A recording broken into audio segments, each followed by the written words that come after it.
Plus de 400 millions de tonnes de papier et de carton sont jetées chaque année à travers le monde, exerçant une pression considérable sur les systèmes de gestion des déchets et sur les ressources naturelles. Mais il y a une bonne nouvelle. Contrairement au plastique, le carton peut renaître de nombreuses fois.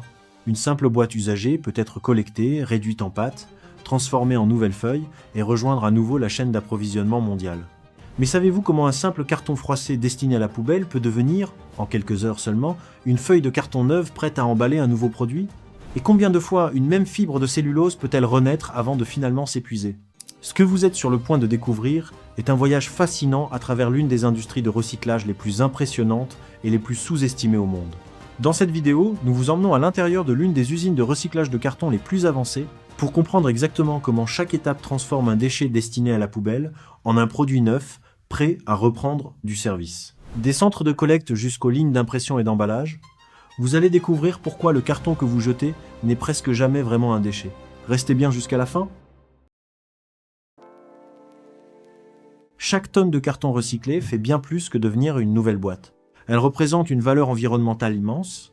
17 arbres restent debout dans la forêt, près de 26 000 litres d'eau sont économisés. Mais aussi, environ 1 tonne d'émissions de CO2 est évitée par rapport à une fabrication à partir de bois vierge. Ce qui est encore plus remarquable, c'est que le cycle de vie du carton ne s'arrête pas rapidement. Une même feuille peut renaître 5, voire 7 fois, avant que ses fibres ne deviennent trop courtes et trop faibles pour continuer. Et même alors, elle n'est pas pour autant sans valeur. Les fibres restantes peuvent être réorientées vers du papier industriel, des mouchoirs ou d'autres produits nécessitant moins de résistance.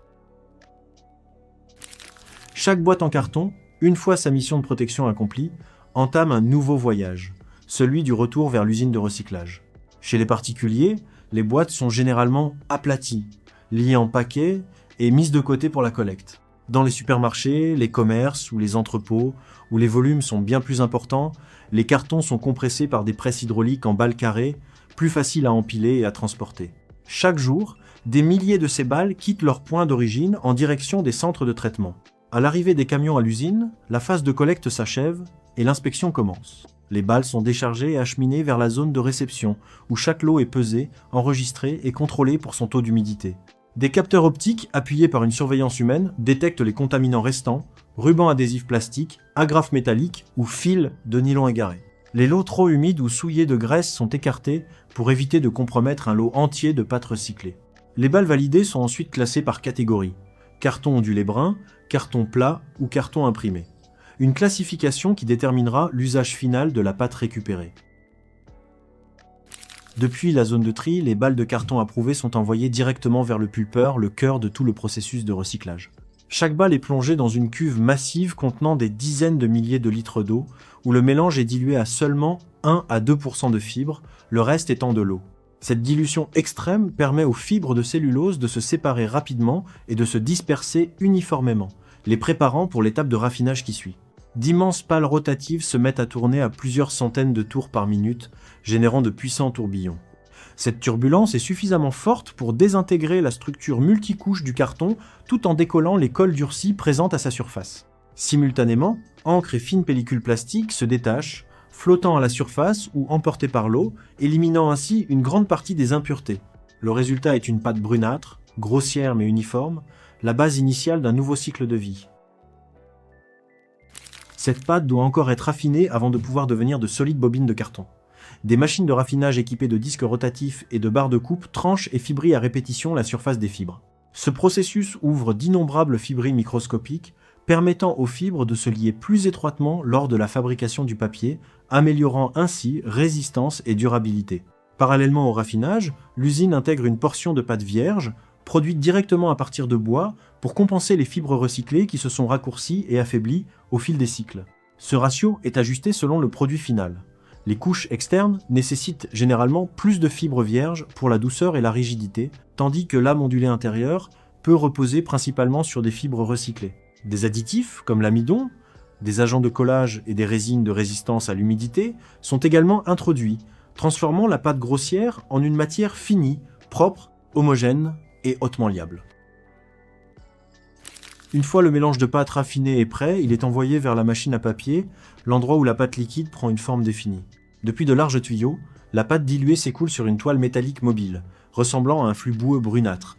Elle contient en réalité des millions de fibres de cellulose se dispersant et se préparant à se lier entre elles. À mesure que la pâte s'étale sur la toile, l'eau commence à s'écouler à travers des milliers de petites ouvertures, laissant derrière elle une fine couche de fibres qui s'entrelacent progressivement en une feuille de papier humide.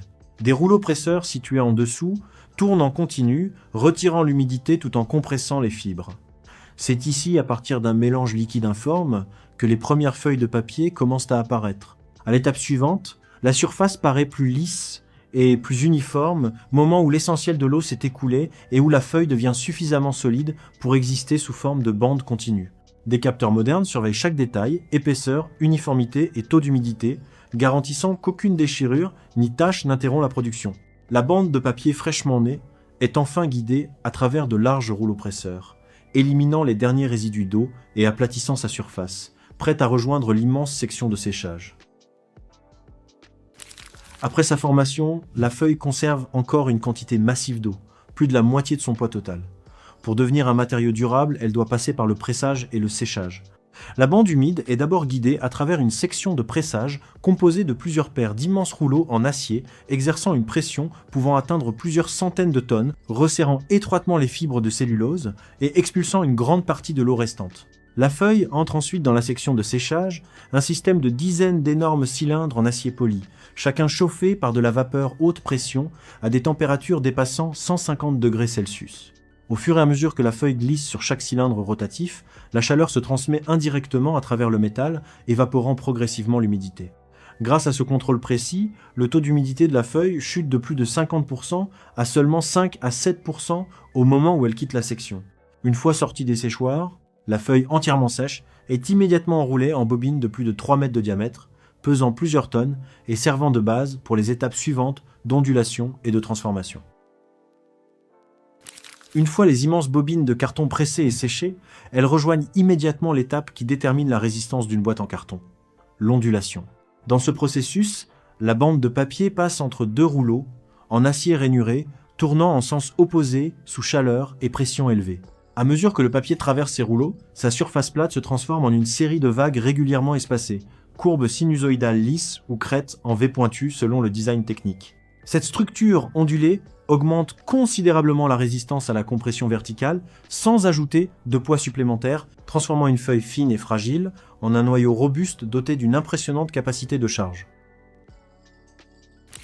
Juste après avoir été façonné en vagues uniformes, le papier est guidé directement vers l'étape de stratification, celle qui transforme lame ondulée en une feuille complète de carton.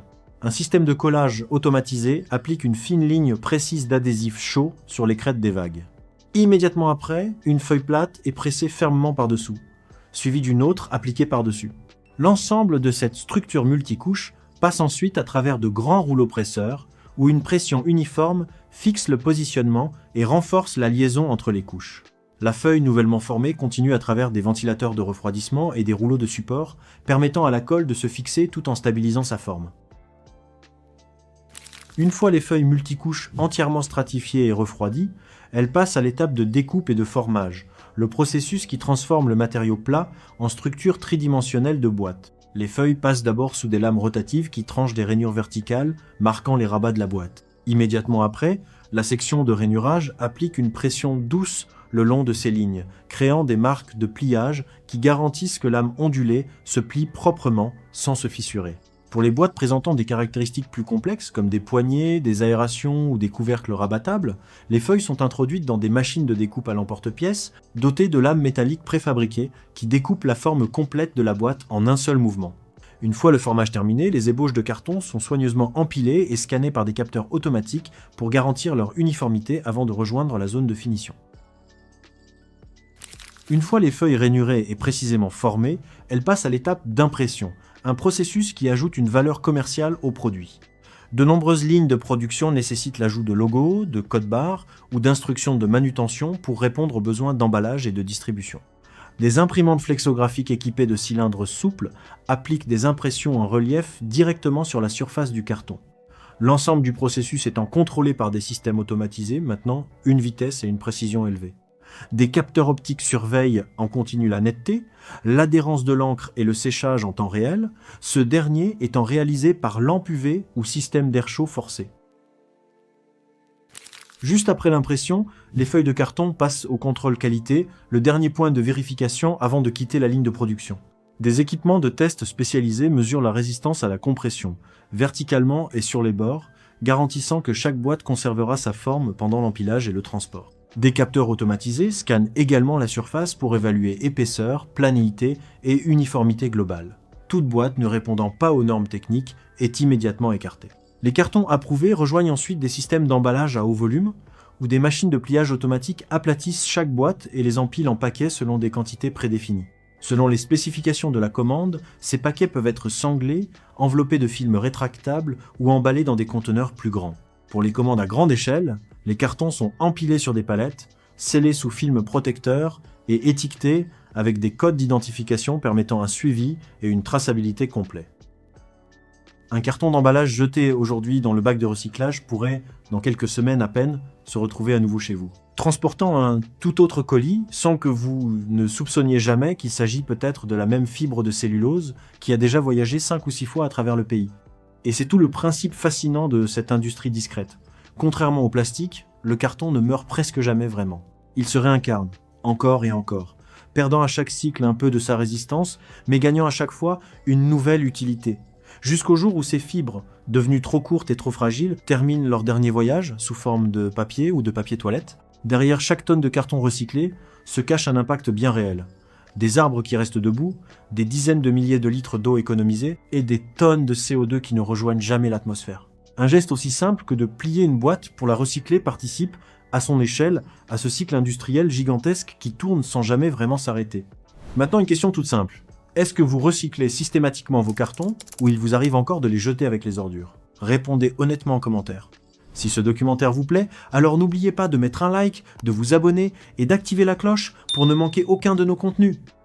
Le carton peut être recyclé plusieurs fois grâce aux fibres de cellulose qu'il contient. Mais il existe une autre source de fibres, renouvelable et à la croissance exceptionnelle, qui trouve aujourd'hui sa place dans de nombreux objets du quotidien, le bambou. Découvrons maintenant comment il est transformé. Il existe une plante qui pousse si vite qu'elle semble défier les lois de la nature.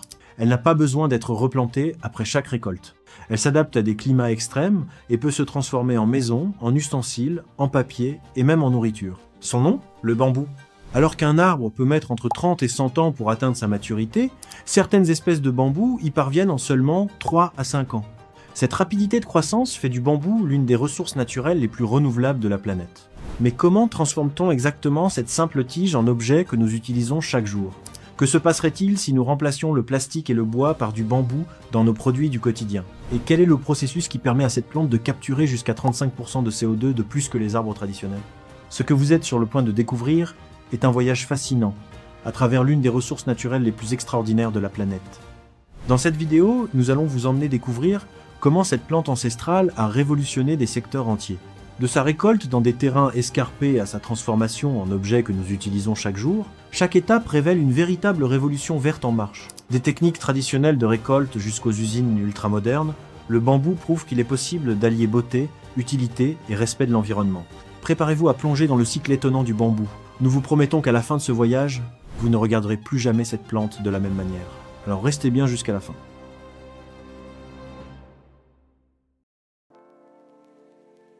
Chaque année, des millions de tonnes de bambou sont récoltées à travers le monde. De l'Asie à l'Amérique latine, sa culture est devenue un moteur de développement durable.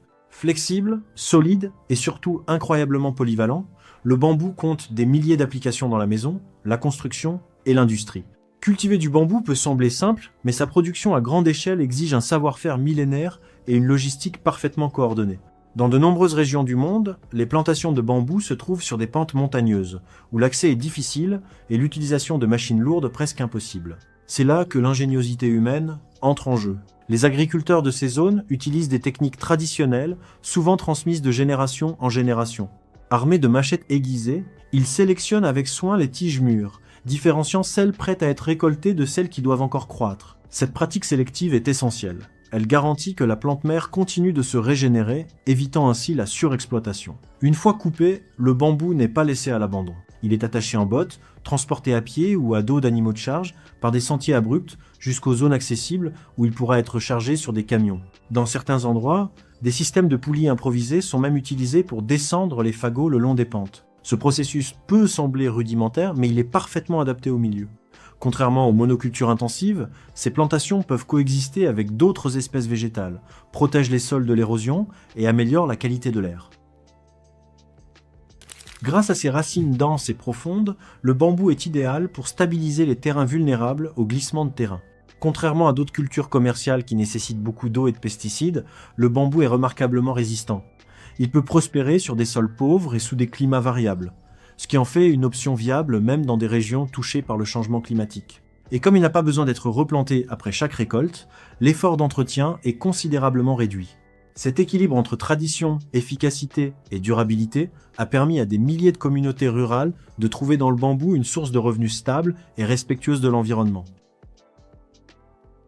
Une fois le bambou récolté et transporté vers les stations de traitement, commence une transformation étonnante qui combine précision artisanale, normes d'hygiène et technologie adaptée au développement durable. Chaque tige est évaluée selon son épaisseur, sa longueur et sa densité. Seuls les meilleurs sont sélectionnés pour des produits alimentaires ou de haute performance. Les autres sont destinés à la fabrication de papier, de fibres textiles ou de compost. L'un des usages les plus répandus est la fabrication de baguettes jetables. Chaque jour, des millions d'unités sont produites dans des usines fonctionnant avec une extrême efficacité. D'abord, le bambou est découpé en petites baguettes de longueur homogène. Ensuite, une machine polit les extrémités, élimine les imperfections et arrondit chaque pièce avec une précision millimétrique. Même si cela paraît simple, derrière se cache une logistique industrielle complexe, visant à maintenir des standards d'hygiène, de rapidité et de qualité constants. Après le moulage, les baguettes subissent une étape de désinfection essentielle.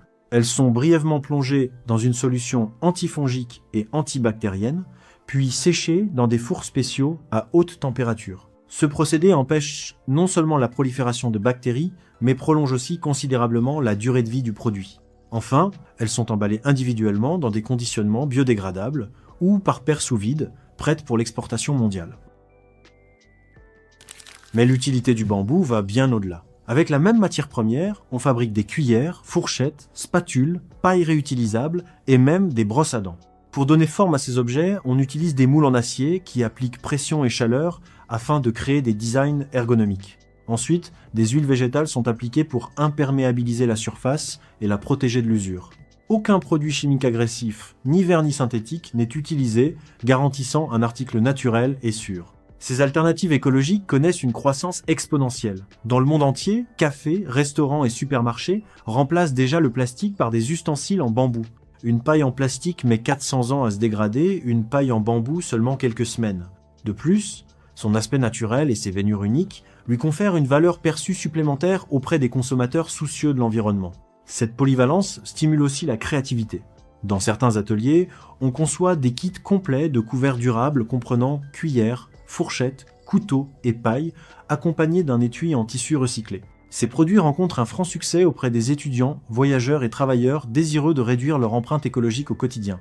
Par ailleurs, de petites entreprises familiales ont développé des gammes exclusives d'ustensiles personnalisés, utilisant des techniques de gravure au laser et des pigments naturels. Cela accroît non seulement la valeur esthétique des objets, mais encourage aussi le commerce local et la préservation des identités culturelles. En Indonésie, en Inde ou en Colombie, cette industrie artisanale a généré des milliers d'emplois dans des communautés autrefois dépendantes d'activités moins durables. Le voyage du bambou ne s'arrête pas à la cuisine. Cette plante millénaire a aussi le pouvoir de transformer notre manière de bâtir et d'écrire. Dans le domaine du papier et de la construction, le bambou s'impose comme l'un des matériaux les plus polyvalents, solides et écologiques de notre époque. Pour produire du papier, le bambou suit un processus spécifique. Contrairement aux arbres, dont les fibres sont souvent plus épaisses et difficiles à traiter, le bambou possède une cellulose longue, souple et très résistante. Ces fibres sont extraites en broyant la tige jusqu'à former une pâte visqueuse. Cette pâte est ensuite lavée, blanchie sans chlore, puis séchée, afin de produire des feuilles de papier douces, résistantes et biodégradables. On l'utilise pour des cahiers, des serviettes, des emballages et même du papier hygiénique. En plus de sa qualité, il présente un avantage majeur. Alors qu'un arbre met plusieurs décennies à repousser, le bambou peut se régénérer entièrement en seulement 3 ans. Cela réduit la pression sur les forêts naturelles et diminue considérablement l'empreinte écologique du papier classique. Mais son potentiel dans la construction est encore plus impressionnant. Sa structure creuse et fibreuse lui confère une résistance à la traction comparable à celle de l'acier. En Asie et en Amérique, il est utilisé depuis des siècles comme matériau principal pour les toits, échafaudages et murs. Aujourd'hui, les architectes modernes le redécouvrent comme alternative écologique au béton et à la brique. Un seul hectare de bambou peut fournir assez de matériaux pour construire une maison de 100 mètres carrés, alors qu'un projet équivalent nécessiterait de déforester entre 10 et 12 hectares de forêt traditionnelle. Les panneaux de bambou compressés révolutionnent déjà l'architecture intérieure. On les utilise pour les planchers, les murs, les meubles et même les plafonds. Ils sont durables, résistants à l'eau et esthétiquement remarquables grâce à leur veinure naturelle. Mais au-delà de ses usages industriels, le bambou possède un pouvoir écologique extraordinaire. Sa culture n'est pas seulement efficace, elle est aussi régénératrice. Dans un monde menacé par la crise climatique, cette plante s'impose comme une alliée naturelle pour restaurer l'équilibre environnemental. L'un de ses bénéfices les plus remarquables est sa capacité à absorber le dioxyde de carbone. Des études ont montré qu'il peut capturer jusqu'à 35% de CO2 de plus que les arbres conventionnels. Planter du bambou ne se limite donc pas à éviter les émissions. Cela contribue activement à les éliminer de l'atmosphère. Son impact sur les sols est tout aussi précieux. Ses racines profondes et étendues stabilisent les terrains en pente, préviennent l'érosion et améliorent la structure des sols. Cela est crucial dans les régions dégradées ou soumises à de longues périodes de sécheresse. Le bambou peut croître sur des terres pauvres, les revitalisant sans recourir à des engrais chimiques ni à des pesticides. Comme il ne requiert pas de replantation après chaque récolte, il réduit l'épuisement des sols et limite l'intervention humaine. À l'échelle mondiale, le marché du bambou est en pleine expansion. Sa demande s'accroît dans des secteurs variés, tels que la construction, la mode, les produits biodégradables et même l'alimentation. Cette croissance économique se traduit par davantage d'emplois, une meilleure autonomie énergétique et une réduction de la dépendance aux matériaux polluants. De plus, le bambou s'inscrit parfaitement dans les principes de l'économie circulaire. Les résidus de son traitement peuvent être réutilisés comme biomasse, compost ou même transformés en biocarburant. Et au bout du compte, rien n'est gaspillé, chaque partie de cette plante extraordinaire trouve quelque part une utilité. Tout au long de ce récit, nous avons vu comment une plante aussi simple que le bambou est capable de transformer des industries entières, de la fabrication de baguettes à la construction d'habitations durables. Ce n'est pas seulement une matière première, c'est une solution naturelle à de nombreux défis auxquels notre société est confrontée. Le bambou incarne une nouvelle façon de concevoir le progrès. Plutôt qu'exploiter sans fin les ressources, il nous apprend à les régénérer. Plutôt que polluer, à purifier. Et plutôt qu'épuiser, à préserver. Il est, sans aucun doute, un symbole d'espérance verte. Maintenant que vous connaissez son potentiel, la prochaine fois que vous tiendrez entre vos mains une paille, un cahier ou une paire de baguettes en bambou, souvenez-vous qu'au-delà de cet objet se cache tout un écosystème fonctionnant en harmonie. Le bambou est déjà en train de changer le monde. Alors répondez à une dernière question, le plus honnêtement possible. Seriez-vous vraiment prêt à changer vos habitudes pour adopter des matériaux plus durables? Parce qu'au final, la technologie seule ne suffit pas, il faut aussi changer notre manière de consommer. Alors, évolution réelle ou encore de belles paroles écologiques? J'attends avec impatience vos réponses en commentaire. Si ce documentaire vous plaît, alors n'oubliez pas de mettre un like, de vous abonner et d'activer la cloche pour ne manquer aucun de nos contenus.